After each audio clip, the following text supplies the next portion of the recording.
And today's webinar is message run automation, and we're going to get started by talking about the message run input files. They're like a script. They help you automate the testing that you do with terminals because they will run a pre-recorded or pre-typed series of input messages through the terminal, kind of like as if you were sitting there typing them independently as a user. There are two types of input files. We will accept plain text input files or binary files. The extension on the input files are .input, or binary is CMS TPFGI. There are some advantages of plain text files over binary. Plain text files, a command can be edited at any time without saving the file. Binary files are read-only. Text files, the input can recognize special characters, which are comments, carriage returns, line continuations.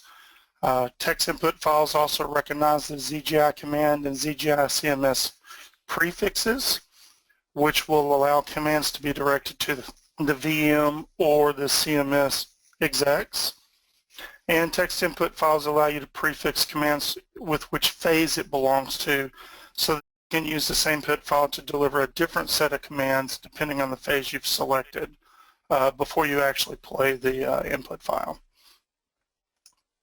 And here's kind of a side-by-side comparison before we get into the actual demo of a text input file without variables. As you can see, it's just a listing of comments and commands along with some parameters here. And then with variables, and you can see that the variables are up here as they're defined, and the variables are defined here, and then they're substituted in later. So let's get started here. So I've got two files loaded here, one with variables and one without. And let's get started with the no variables file, and let's take a look at actually how this functions and how it works. We're going to start off by connecting to a system.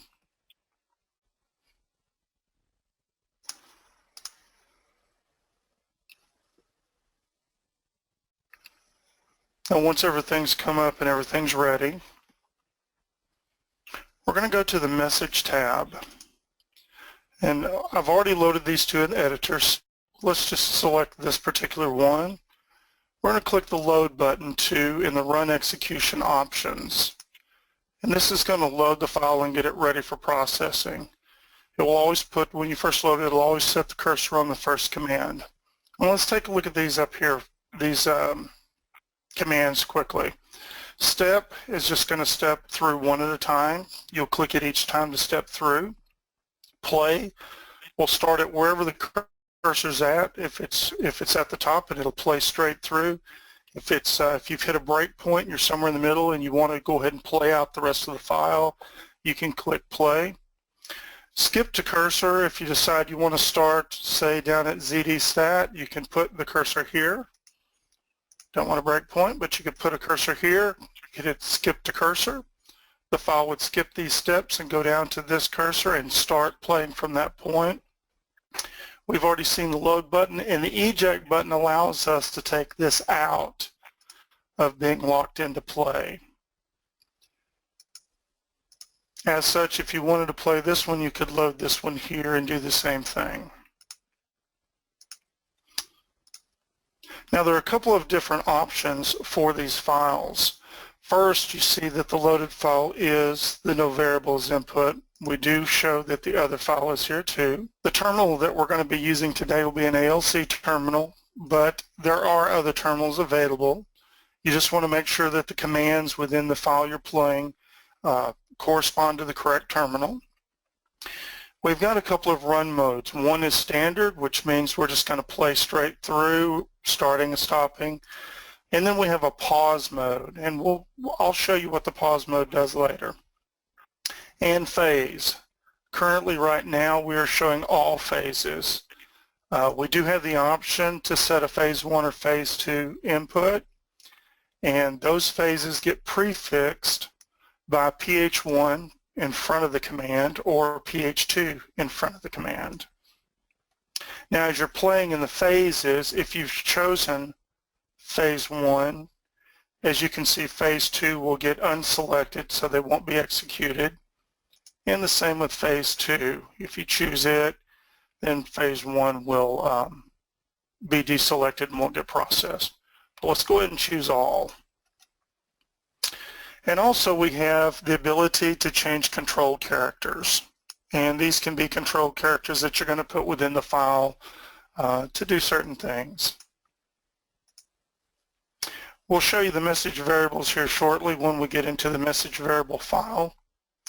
And as we run these, we do have the option to show the terminal that it's going to be. In this case, it'll be an ALC terminal.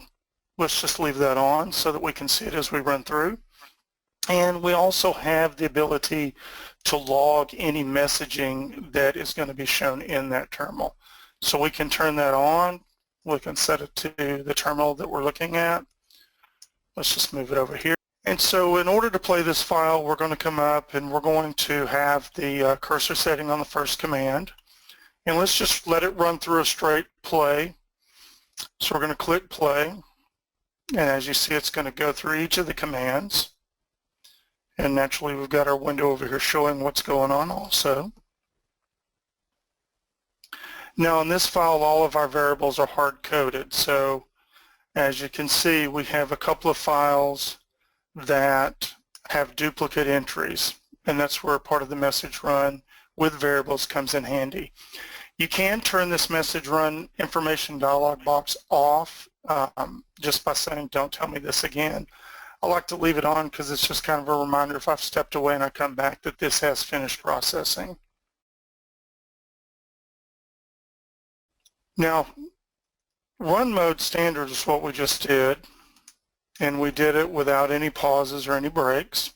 We could also run this and step through one command at a time. In case you want to check the output, take a look, make sure the command is correct. You can also change the command before you get to it. So if I wanted to change this to a different command and then step through it, you can do so. And that way you can get things changed, you know, if while something's stepping through it as it comes to you. Let's let this process on through real quick.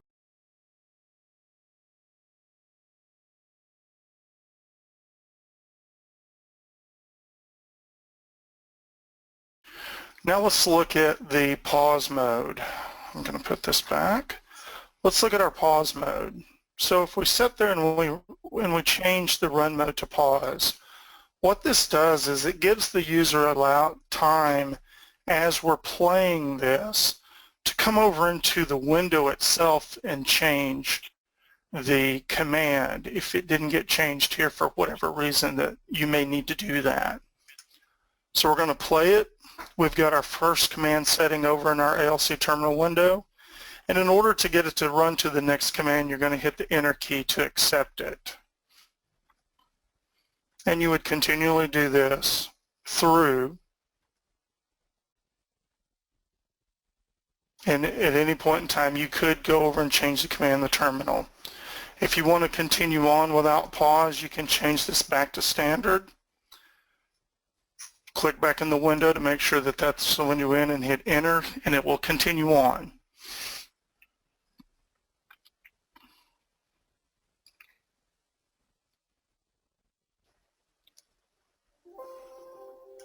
Okay, so now I'm just going to turn the terminal off for a second, and I'm going to go ahead and close out this input log.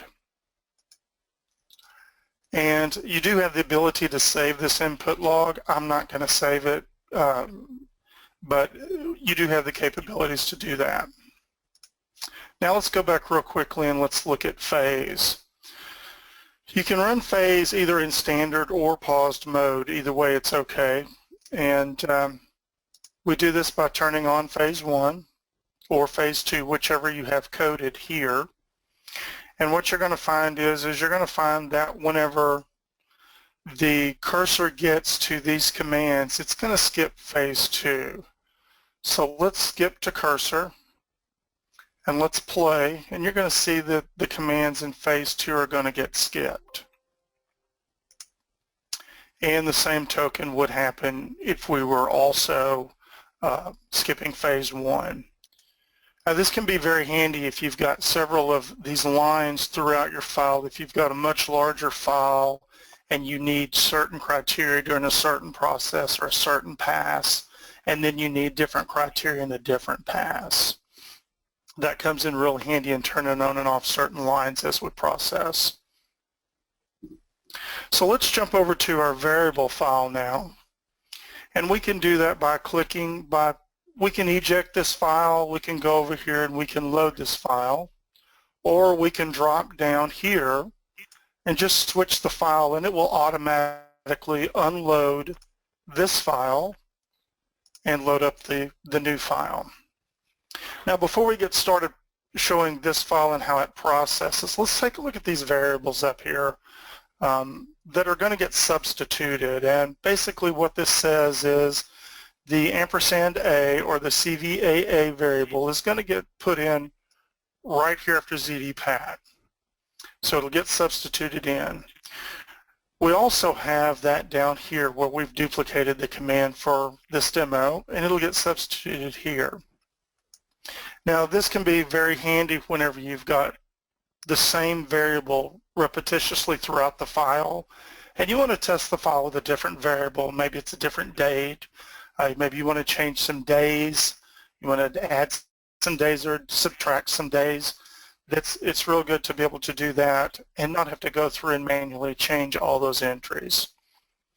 So in this particular file we have our variables up here. Now these can be added by hand just by creating a new line and typing your input, or you can come to the message variable dialog box and pull it open. And as you can see, these message variables match the ones we currently have in our file. And this acts much like any editor, field editor. You can add a new one. We can go in and add a new variable. It's going to put it in here. When you say OK, it's going to add it to the file. If you have a variable in here that you no longer want to use and you just want to get it out, you have two choices. You can delete it in the editor, or you can go select it in the variable dialog box if you're already there and just remove it immediately from there. Once you say OK, it's going to go away. Sometimes though we want to have maybe a date field that is a custom formatted date field, or maybe we just don't know quickly offhand what that date formatting is. So let's say we wanted a new date and we want to go use the formatting to determine what that date is. So we're going to click Value Format. We're going to come up and we can select a predefined date format, or we can decide, choose a custom date format. And so if we chose predefined date format and we selected this one, it's going to allow us to see we've chose this date, this is our current value format. Now let's say we wanted today's date, but we also wanted to add 30 days from today's date. You can come over to this dialog, this little area. You can either manually add your dates, or you can highlight it and just type them in. Once you've selected OK, you're going to commit that to here, and you're going to come in and say OK, and you'll commit it back in and add it as you're OKing through the dialog boxes. But let's go back and let's look now real quickly at a custom date format. Let's say we want that date to start with the 3-character designation of the month, and then we want the day, and then we might just want the year. So this way you can actually add in however you want. You might even want the day of week to be added after it. Again, you could add days if you wanted, and this would dynamically change with you. As you say OK, it's going to pop it in here, You still have a chance to change it before you commit it. Once you say okay, it's going to commit it out here. And again, if it's something that you need to edit, you can edit it manually here, or if there's one that's already been assigned that you want to edit, we can just go into it and change it.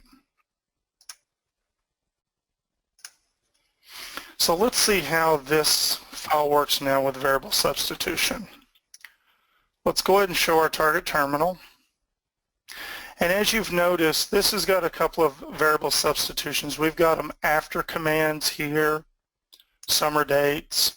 And then in these two lines here, we've got them in the middle of the line, or in the middle of this particular variable parameter.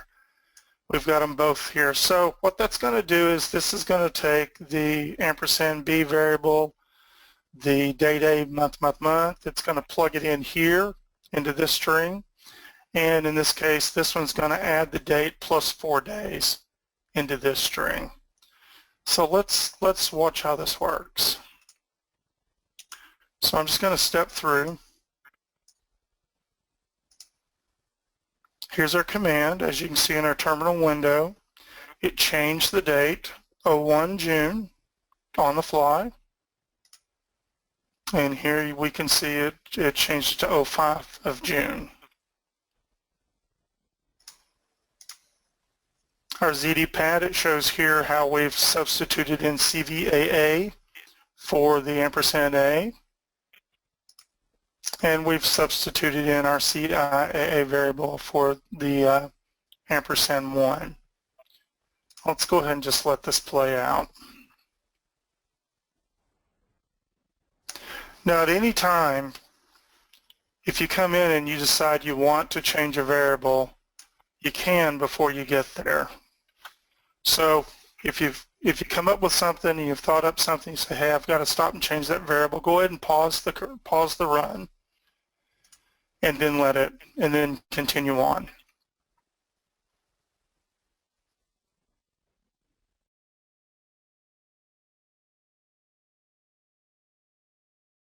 Now another thing that needs to be considered is, let's say that we have this $A here as our variable and CVAA we have up top, but something happens to the file and this gets blown away, or it gets remarked out as a truly only comment. We no longer have a variable now to substitute in for the $A. So what's going to happen is, as we play this,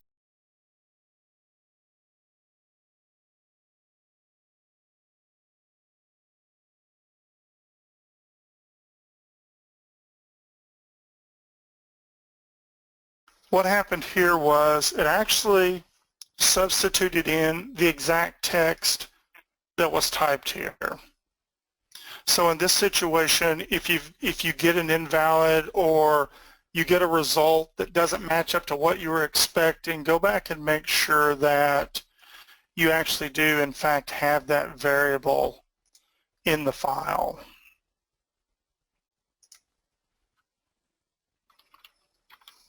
Let's get that variable back. Now, in all these situations, there's going to be times when you're not going to actually remember, probably until you've done this a number of times, what variables, what formatting, how some of these execution steps or run options work.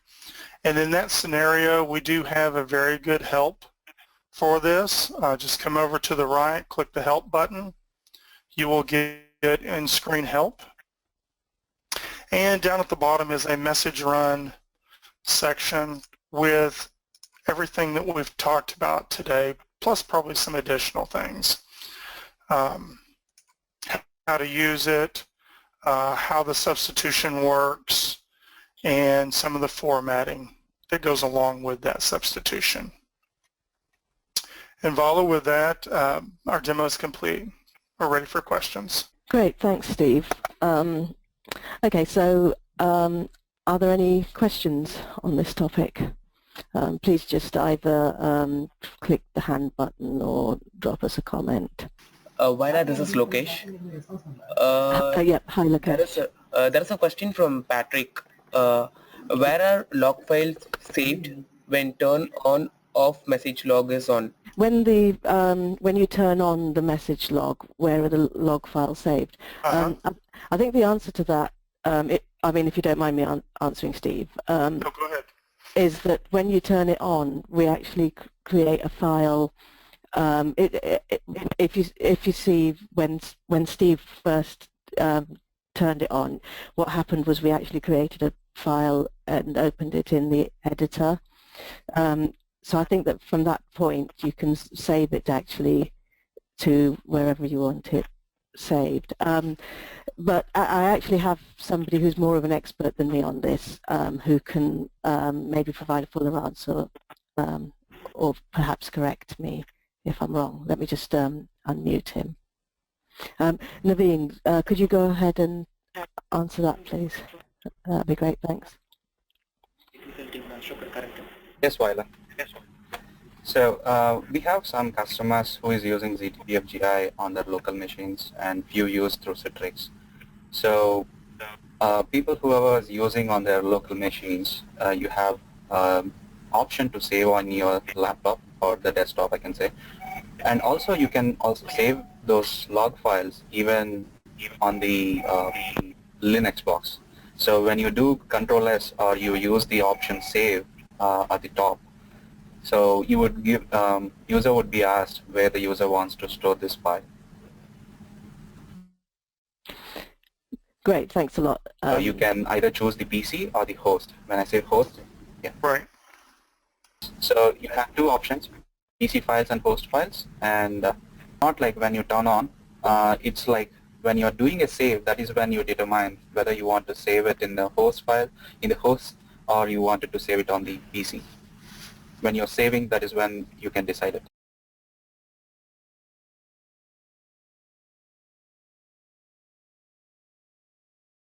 The dialog box will come up if there's an asterisk here that it has not been saved initially. That's when the dialog box will come up and ask if you want to save it before closing it. And if you say yes, then you're going to get the dialog box to save either to the PC file location or the host file location.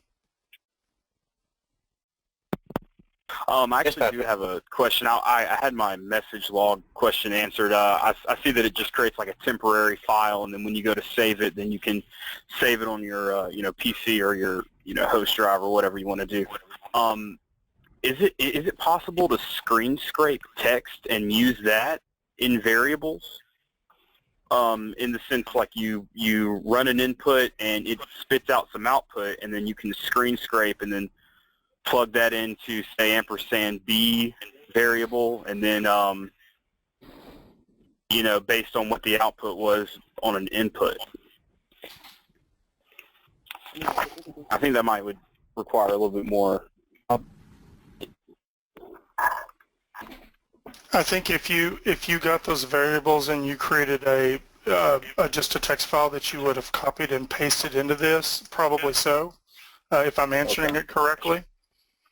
Okay, so maybe I'd have to go and just go ahead and create what values I need, and then as I'm doing my run, I can just throw those values in the variables, and it'll continue processing.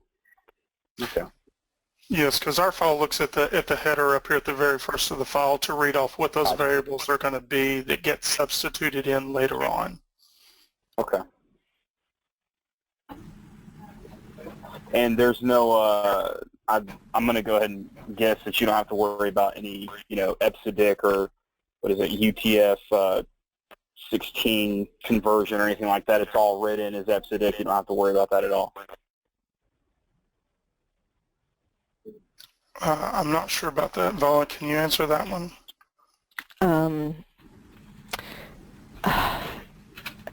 No, I can't. I mean, the inputs are actually just read as they are from the text file.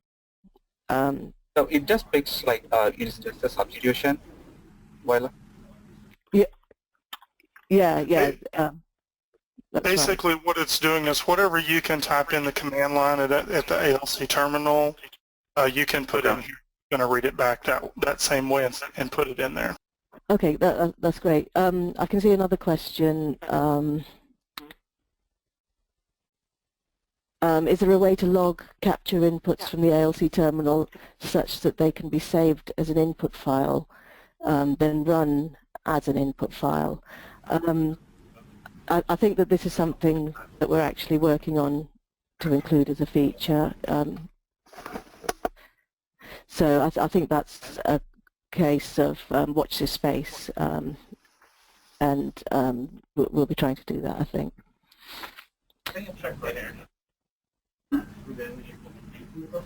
And I think one of the other things is on these input files, if you do come in and alter it, as you can see, it's just like the log file. The little asterisk is going to come up at the top, and that's going to allow you to save this file at. So any alteration you make here, you can turn around and resave back out too. Okay, and there's another question, which is, it says, can you touch on carriage return for entries that are longer than one line? By this, I take it that you mean that you know, can you put in entries that are longer than a line? And the answer is yes. I think we have a continuation character which allows you to. So when you type it, we have a continuation character which allows you to continue to the next line for multi-line entries. Yes, and that is here in the help file on the special character tokens per message run input files. Yeah, yeah. I think that that wasn't actually shown in the demo, but it's definitely something that can be done. Yes. Yes, it can. Yeah. So I hope that answers your question, Michael. That was from Michael. Thank you very much for joining this session, and I hope you have a good day and good week, and goodbye.